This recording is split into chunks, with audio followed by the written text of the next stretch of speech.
సత్యసాయి జిల్లా టీడీపీ అధ్యక్షుడిగా ఎన్నికైన ఎమ్మెల్యే ఎంఎస్ రాజు మొదటిసారిగా మడకసిర నియోజకవర్గానికి వెళ్లే సందర్భంగా టీడీపీ కార్యకర్తలు భారీ ర్యాలీతో స్వాగతం పలికారు. శ్రీనగర్ కాలనీలోని ఆయన నివాసం నుంచి ప్రారంభమైన ర్యాలీ అనంతపురం నగరంలోని అంబేద్కర్ విగ్రహం వరకు కొనసాగింది. అనంతరం ఆయన మడకసిరకు బయలుదేరారు. ఈ సందర్భంగా ఎంఎస్ రాజు మాట్లాడుతూ జిల్లా అధ్యక్షుడిగా తనను ఎంపిక చేసినందుకు టీడీపీ అధినేత నారా చంద్రబాబు నాయుడు, జాతీయ ప్రధాన కార్యదర్శి నారా లోకేష్లకు కృతజ్ఞతలు తెలిపారు. పార్టీ కార్యక్రమాలను క్షేత్రస్థాయికి తీసుకెళ్లేందుకు కృషి చేస్తానని చెప్పారు. చంద్రబాబు నాయకత్వంలో సత్యసాయి జిల్లాలో టీడీపీని నెంబర్ 1 పార్టీగా నిలబెట్టేందుకు పనిచేస్తానని పేర్కొన్నారు. వైఎస్ఆర్సీపీ కార్యకర్తలు ఇటీవల జరిపిన కొన్ని ఘటనలను ఆయన ఖండించారు. గర్భిణీలపై దాడులు చేయడం, జంతువులను హింసించడం వంటి చర్యలు అనాగరికమని అన్నారు. చంద్రబాబు నాయకత్వంలో లా అండ్ ఆర్డర్ పటిష్టంగా అమలు అవుతుందని చెప్పారు. ఇప్పటికైనా వైఎస్ఆర్సీపీ ప్రభుత్వం ప్రజా తీర్పు నుంచి గుణపాఠం నేర్చుకోవాలని సూచించారు. ఈ ర్యాలీలో టీడీపీ నేతలు, కార్యకర్తలు పెద్ద సంఖ్యలో పాల్గొన్నారు.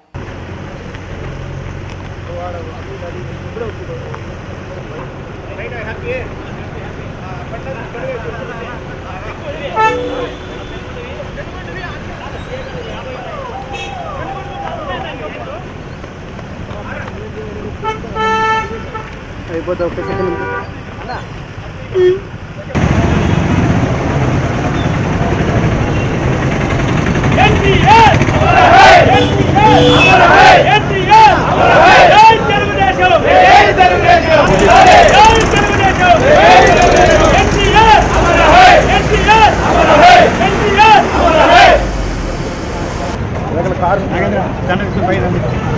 సెకండ్ పైకి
అందరికీ నమస్కారం.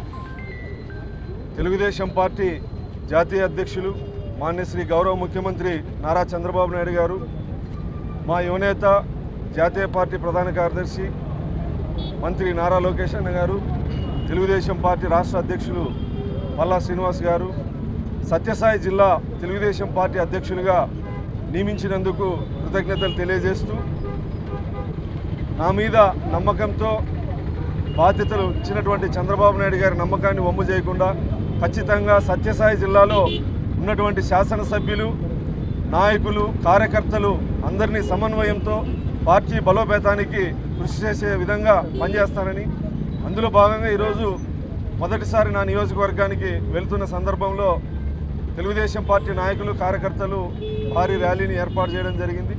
తెలుగుదేశం పార్టీ సిద్ధాంతాలని, తెలుగుదేశం పార్టీ కార్యక్రమాలని క్షేత్రస్థాయికి తీసుకెళ్లేటువంటి ప్రయత్నం బలంగా చేస్తామని, చంద్రబాబు నాయుడు గారి నాయకత్వంలో సత్యసాయి జిల్లాని పార్టీని నెంబర్ 1గా చేసే విధంగా పనిచేస్తామని, బాబు గారి యొక్క నిర్ణయాలు, సంక్షేమ పథకాలు, అభివృద్ధిని క్షేత్రస్థాయికి తీసుకెళ్తామని సందర్భంగా తెలియజేస్తూ, వైఎస్ఆర్ కాంగ్రెస్ పార్టీ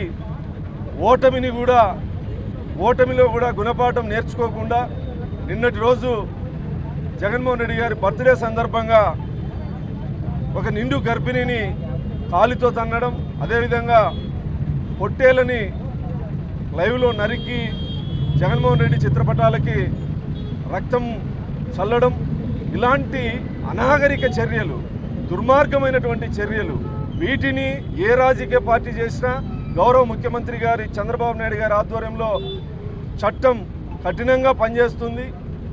గర్భంతో ఉన్న మహిళ గర్భగుడిలో దేవతతో సమానం అంటారు. అలాంటి మహిళని కాలితో దన్నడం అంటే ఎంత రాక్షసత్వమో ఎంత పైశాచికత్వమో ఒకసారి సమాజం చూస్తూ ఉంది. ఖచ్చితంగా అలాంటి వాళ్ళకి తగిన శిక్ష పడుతుంది. చంద్రబాబు నాయుడు గారి నాయకత్వంలో లా అండ్ ఆర్డర్ పటిష్టంగా పనిచేస్తుందనడానికి అనేక నిదర్శనాలు ఉదాహరణలు ఉన్నాయి. నిన్నటి రోజు పాశవికంగా వ్యవహరించిన అతన్ని పోలీసులు అరెస్ట్ చేయడం జరిగింది. ఇలాంటి సంఘటనలు ఏ రాజకీయ పార్టీ వ్యక్తులు పాల్పడినా చంద్రబాబు గారు ఉపేక్షించారని చెప్పి ఈ సందర్భంగా తెలియజేస్తూ ఇప్పటికైనా ఓటమిలో గుణపాఠం నేర్చుకోవాలి. ఏ పార్టీ ఓడిపోయినా పార్టీ పునర్నిర్మాణం వైపు అడుగులు వేయాలి తప్ప ప్రజల్ని భయభ్రాంతులు గురి చేస్తూనో రప్ప అని మాట్లాడితేనో లేదా గంగమ్మ జాతరలో పొట్టేలు నరికినట్లు నరుకుతామంటే అధికారం వస్తే నరుకుతామంటే మేము ఆల్రెడీ అధికారంలో ఉన్నాం. మీరు రావాలేమో, మేము ఆల్రెడీ అధికారంలో ఉన్నాం. కానీ ప్రజాస్వామ్యంలో ఇటువంటివి మంచి పద్ధతి కాదు.